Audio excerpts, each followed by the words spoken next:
খেলাঘর পরিবারের সকলকে আমার নতুন একটা ভিডিওতে স্বাগত জানাই। আজ ন্যাড়াপোড়া। ন্যাড়াপোড়া জানো তো, দোলের আগের দিন।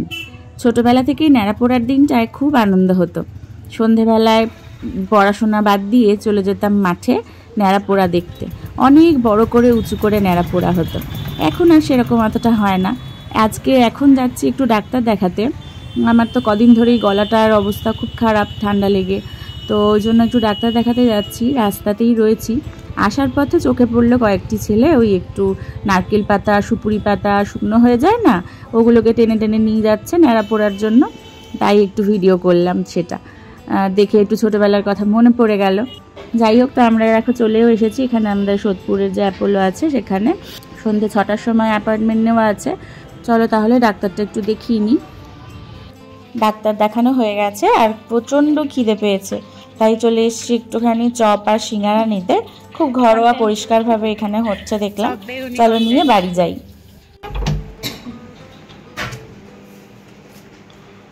গরম গরম চপ আর বেগুনি এনেছি, আজকে মুড়ি খাবো। কি খিদে পেয়েছে দেখো, দেখলাম ঘরে ভাজছে একদম পরিষ্কার পরিচ্ছন্ন চপ আর বেগুনি, তাই জন্য নিলাম। ডাক্তার দেখিয়ে ডাক্তার এত ওষুধ দিয়েছে আর বলেছে যে অনেক বারবারই হয়ে গেছে, কমতে টাইম লাগবে। ওষুধও খাবো, চপ বেগুনিও খাবো। ঠিক আছে, চলো তাড়াতাড়ি করে খেয়ে নি। এখন আরো অনেক কাজ আছে, বাজারে যাব, আবার রিভুর রঙের সব জিনিসপত্র কিনবো, পিচকারি, স্কুলের একটু জিনিস কিনতে হবে। ওই জন্য তাড়াতাড়ি করে খেয়ে নি, তারপরে আবার কথা হবে। বাটি বাটি মুড়ি হয়ে গেছে সাজানো, চানাচুর সাথে চপ। মন দিয়ে এখন চপ মুড়ি খাওয়া হবে। রিভু খাবে না মুড়ি? তাহলে বললে কেন? রিভু চানাচুর খাবে না। রিভুর বাবাকে সবথেকে কম চানাচুর দিয়েছি, চানাচুর একদম ভালোবাসে না। আমি চানাচুর ভালোবাসি না, রিভুও চানাচুর ভালোবাসে।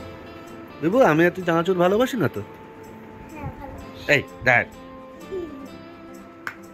ভালোবাসি চানাচুর। দাঁড়াও মেখে দেবে, দাঁড়াও। চানাচুর শেষ হয়ে গেলে পাওয়া যাবে না, কিন্তু এখন দোকানে চানাচুর পাওয়া যায়নি, ভালো চানাচুরটা পরে নিয়ে আসবো। বাবারে, এটা কি বলো, এটা কি দি? চলো তাহলে তাড়াতাড়ি করে খেয়ে নিই। সবাই মিলে একসাথে মুড়ি খাওয়ার মজাই কিন্তু আলাদা, বলো।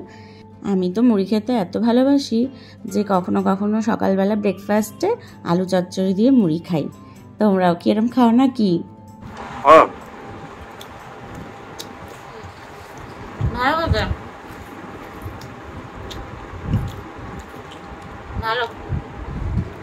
ভালো।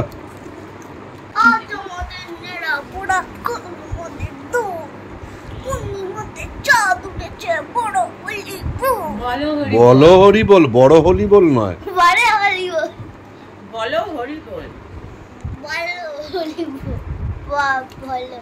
এই দোকানে সিঙ্গারাটাও কিন্তু ভালো, মা খুব ফ্রেশ একদম। সিঙ্গারাটা দেখলাম ভালো, দেবলার থেকেও তরকারিটা ভালো লাগছিল, সিম্পল, তাই না? সিঙ্গারাটা একদিন নিয়ে আসতে হবে। ঠিক আছে, এটাও পরিষ্কার পরিচ্ছন্ন, খেতে যেমনই হোক পরিষ্কার। আজকে বেগুনি খাও, একদিন সিঙ্গারা খাও। বাড়িতে তো কোনো বন্ধু নেই, রিভু একা একাই থাকে, তাই জন্য একা একাই বেচারা বল নিয়ে প্র্যাকটিস করছে।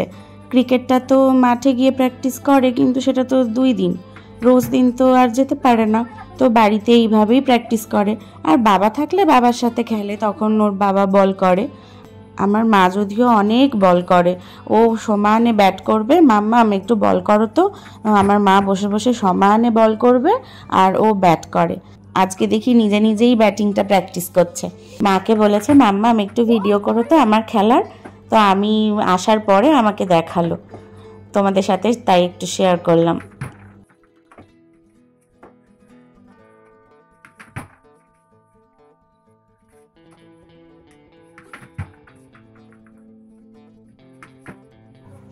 বেশ কিছুক্ষণ খেলা প্র্যাকটিস করলো, এবার এখন এসছে নিচে ন্যাড়াপোড়া হচ্ছে সেই দেখতে।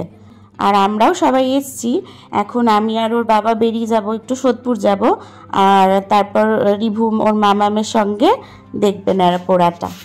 আমাদের ফ্ল্যাটের উল্টো দিকেই ন্যাড়াপোড়া হচ্ছে মাঠে, তো সব ক্লাবের ছেলেরা মিলে এখানে সাজিয়েছে পাতা দিয়ে। এই দেখো আগুন ধরিয়ে দিয়েছে বুড়ির ঘরে, আর এখন আগুনটা জ্বলবে এবং এই আগুনে আমাদের চারিপাশের সমস্ত নেগেটিভিটি পুড়ে ছাই হয়ে যাক, নষ্ট হয়ে যাক এবং পজিটিভিটি চারিদিকে ছড়িয়ে পড়ুক এবং সবার মনে, সবার আগে আমাদের মানুষের মনে পজিটিভিটি ছড়িয়ে পড়ুক। সবাই খুব সুস্থ থাকুক, ভালো থাকুক। পূর্ণিমার চাঁদের আলো একদিকে আর এই ন্যাড়া পোড়ার আলো সব মিলেমিশে একাকার। কি ভালো লাগছে দেখো, দেখতে খুব সুন্দর লাগছে, একদম ছোটবেলাটা মনে পড়ে যাচ্ছে। রিভুকে এইসব জিনিসগুলো যে একটু একটু দেখাতে পারছি, এইটাই অনেক। তোমাদের কেমন লাগলো ন্যাড়া পোড়া দেখে জানিও। আমাদের এখানে এই সমস্ত হয়, এখনো অবধি হচ্ছে, জানি না এরপর হবে কি না, মানে পরের জেনারেশন আর এগুলো দেখতে পাবে কি না জানি না। তবে রিভুটা একটু দেখতে পেয়েছে যে এটাই শান্তি। ছোটবেলায় আমরা দূর থেকে দাঁড়িয়ে দাঁড়িয়ে সবাই মিলে চিৎকার করে বলতাম, আজ আমাদের ন্যাড়া পোড়া, কাল আমাদের দোল, পূর্ণিমাতে চাঁদ উঠেছে, বলো হরি বল।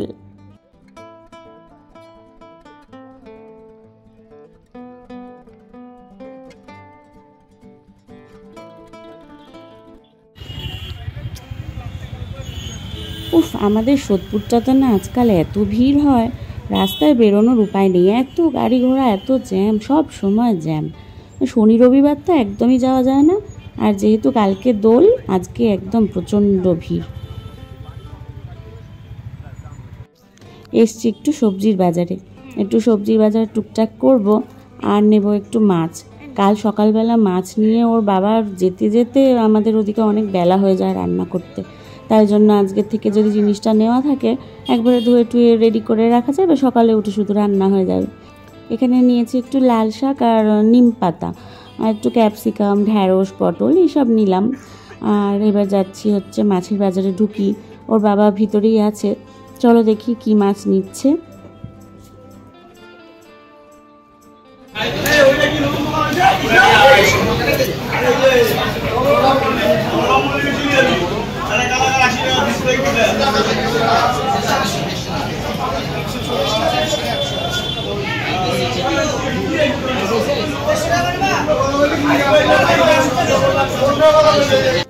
মাছের বাজারে তো রয়েছে হরেক রকমের মাছ, কিন্তু কোন মাছ যে নেব, রোজই তো একঘেয়ে ট্যাংরা, পাশে এই পাবদা, না হলে ওই ভেটকি, এই রোজই খাচ্ছি, ভাল লাগে না।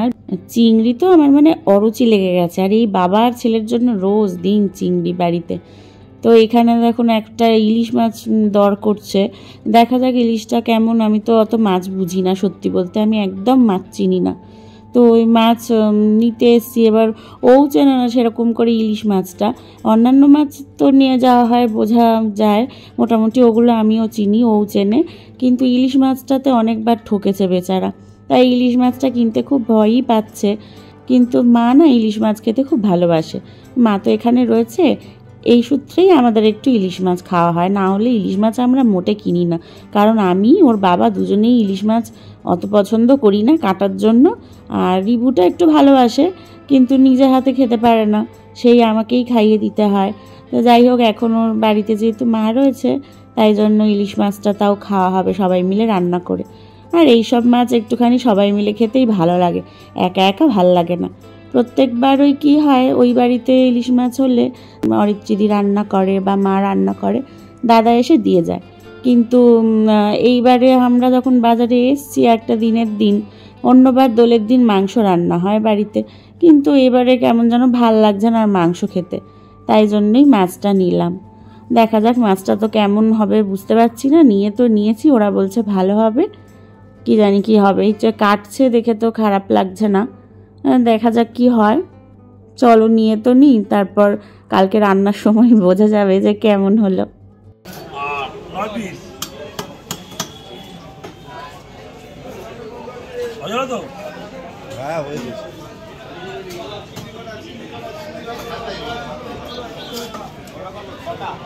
দোকানটা ভুলেও গেলে রাজু মনে রাখবা, বা নানার মনে রাখবা, আর রিন্টু মনে রাখবা।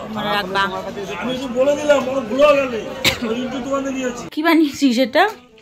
এ মা, এর মধ্যে আবার চশমা পরে নাকি কেউ? হ্যাঁ, ওর মধ্যে চশমা পরে যাবে না, চোখটা নষ্ট হয়ে যাবে। কি বানিয়েছো? তোমার ফেস কাটিং? বাবা, দারুণ হয়েছে তো। না, চেনাই যাচ্ছে না। হেভি হয়েছে, হেভি। ভিডিওটা তাহলে আজ এখানেই শেষ করছি। নেক্সট একটা সুন্দর ভিডিও নিয়ে আবার চলে আসবো খুব তাড়াতাড়ি। ভিডিওটা কেমন লাগলো অবশ্যই জানাবেন। টাটা।